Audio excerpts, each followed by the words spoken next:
राजू एक छोटे से गांव का गरीब किसान था। उसकी जमीन भले ही छोटी थी, पर उसी में उसका सपना, उसका घर और उसके बच्चों का भविष्य बसा था। हर साल वह पूरी मेहनत से खेत जोतता, बीज बोता और बारिश का इंतजार करता।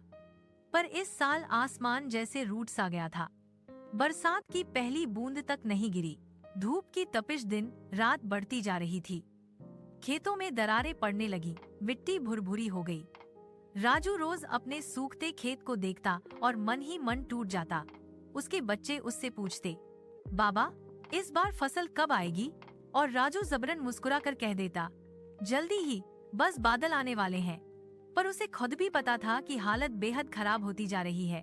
गांव के कई किसान शहर की ओर मजदूरी करने निकल गए। राजू भी सोचता था, पर उसके बूढ़े माता पिता और छोटे बच्चे इनको छोड़कर जाना उसके बस की बात नहीं थी।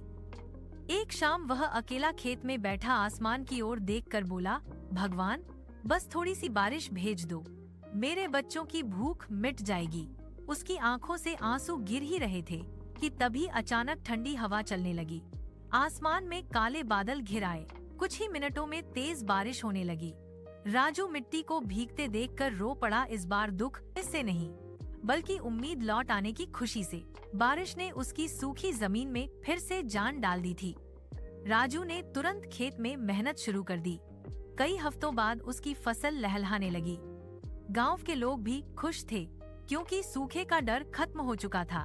राजू ने मुस्कुराते हुए कहा, मेहनत और उम्मीद कभी बेकार नहीं जाती।